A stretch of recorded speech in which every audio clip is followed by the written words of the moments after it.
You look like someone I loved once." The words left the Duke of Tarnwick before he could call them back, and the woman on the scaffold did not turn her head. She only drew her needle through the scorched border of the tapestry and answered, without hurry, "Then I am sorry for her, your grace. Likenesses are cheap. There must be 100 of me in the county." Ansel Hardcastle stood in the ruin of his long gallery with his hands clasped behind his back and no notion at all of what possessed him to speak. 2 winters past a chimney fire had eaten the east end of Tarnwick, and with it 400 years of his mother's tapestries. The hunt, the harvest, the great green wall of ivy and birds that had hung above his childhood, he had not been able to burn what was left of them. Neither could he look at them. So he had done what dukes do when they cannot decide.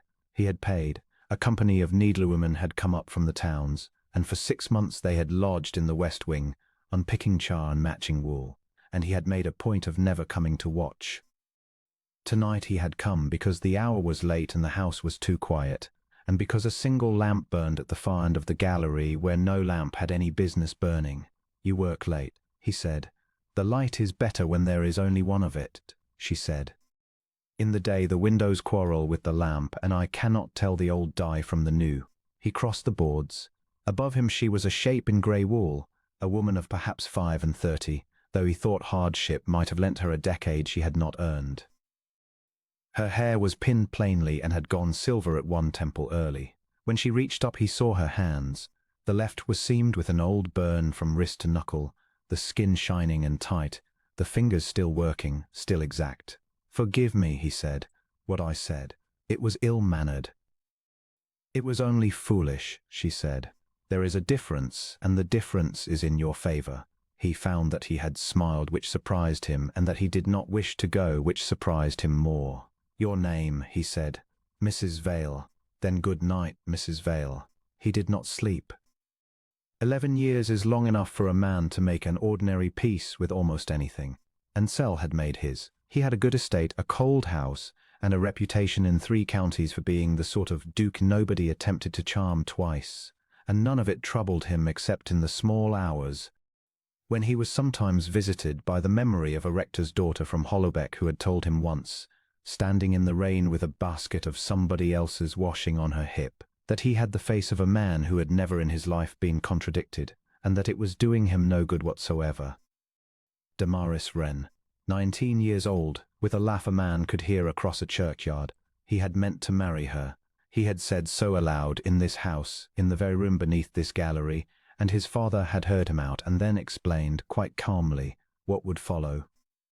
The living taken from her father, the small debts called in, the slow ruin, and none of it Ansel's doing at all, merely the natural weather that gathers when a duke's hair attaches himself where he ought not. Ansel had been 23.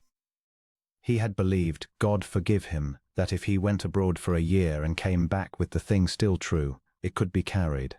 He had written every week from Vienna. Nothing came back. In the 10th month a letter arrived in a hand he did not know, informing him that Miss Wren had gone north with her family, that the Hollowbeck living had passed to another man, and that she wished his lordship every happiness.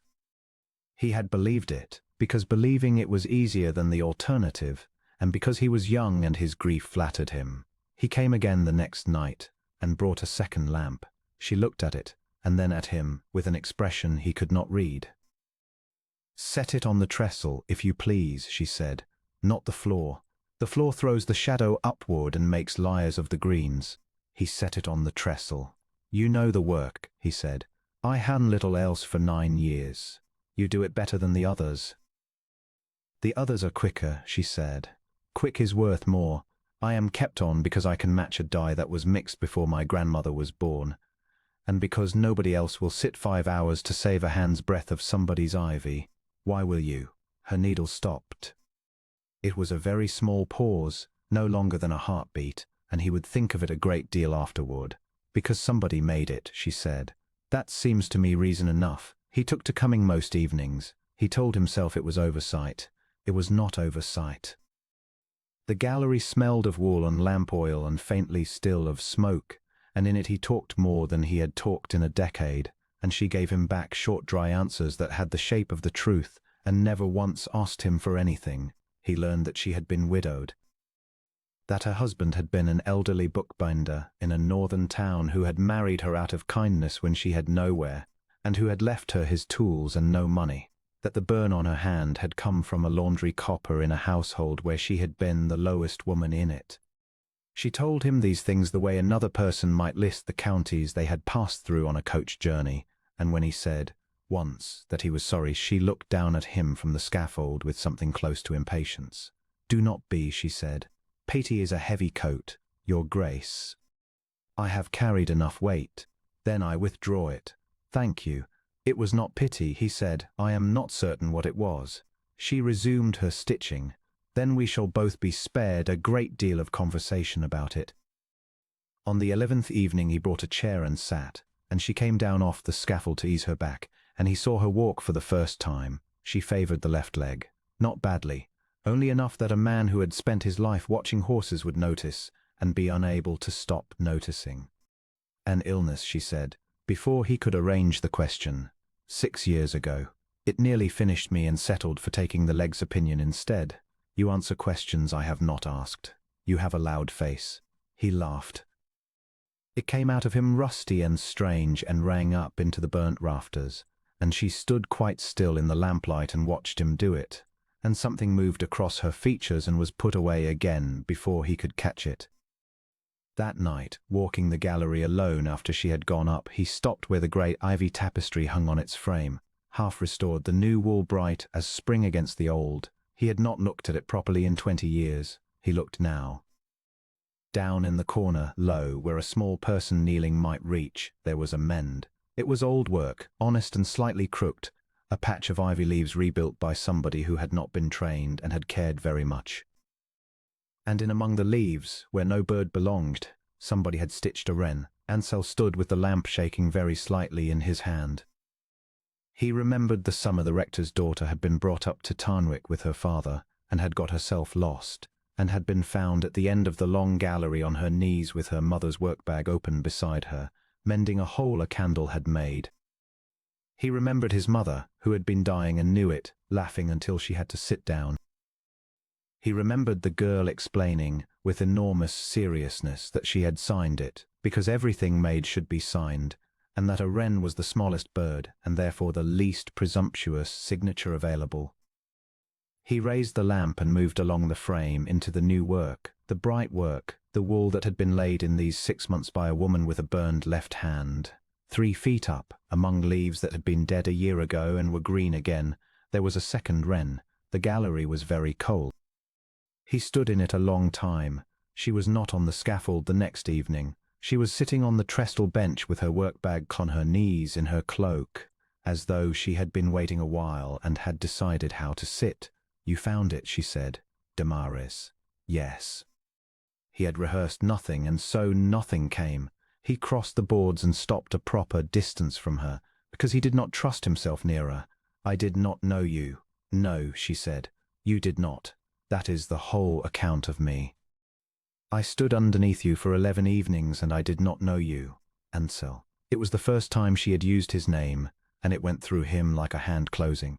"You looked at me the first night and told me I had the face of a woman you loved once. You knew me perfectly well.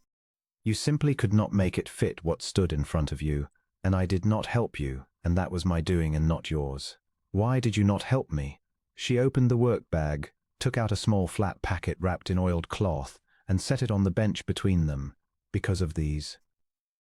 He unwrapped it. Letters, his own hand, his own seal, the paper foxed and soft with handling. Every one opened, every one read to pieces. "They came," he said. "They came for 8 months.